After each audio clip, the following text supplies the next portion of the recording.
So Hollywood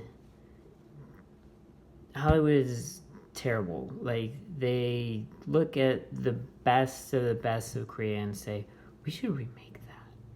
That's a good idea. One of the first ever Korean films I saw was called A Tale of Two Sisters. Finding this remake, the American remake of that, is actually really difficult, because it was just so terrible, like just panned and just bad. It was called The Uninvited, I think. I've never seen it, and I don't want to.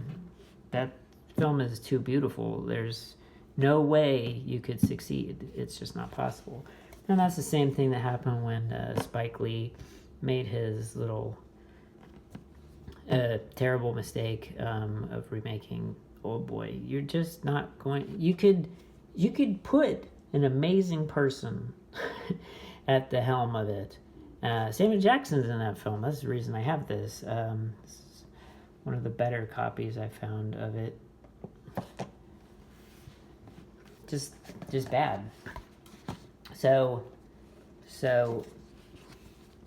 there was this, The Infernal Affairs, which is the original is very lean, and it's a great idea, just of that these two, a good guy goes to the bad guy side, the bad guy goes to the good guy side, and they're both crossing over.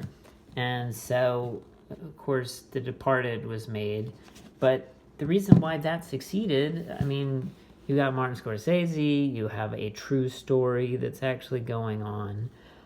I think they extended a little bit more than they should have. Like, the therapy thing is a little weird. I don't like that actress anyway. But it is good. I think it's actually quite good. And you've probably seen Departed, but you probably haven't seen that. And you definitely haven't seen this. Korea has this thing called My Boss, My Hero, and those same actors made this, which is like Departed, Infernal Affairs, but a comedy. Is it good? No, it's not really that good. But I did like the fact that they made it a comedy, because I don't think of that movie. It's funny in a really dark way.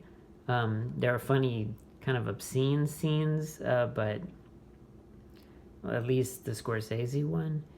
But you don't think of it as funny. So I thought it was nice that if you could do that, take a remake and actually change the style of it, I think that's a great idea. And then the last one, pretty limited box.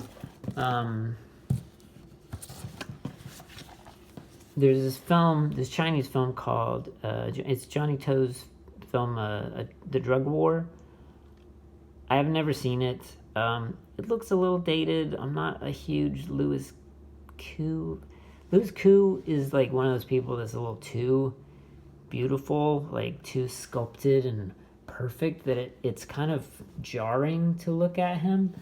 He just looks weird. But again, I haven't seen the movie. I'd like to see it sometime. But The Believer is a very slick, like, reversion of that film. It's awesome. And its pace, especially in the beginning, what this guy has to go through to do what he does is insane. Like, it really is insane. Like, but and it makes me wonder how close, the Chinese film, what the Chinese film does differently, how it is. But this is awesome. And there's a couple versions of it too. There's like one that shows you a little more of what happened, and the other one kind of leaves you a little more open, like what happens. So it kind of just depends on the audience, I guess. I think it's more cathartic to actually know.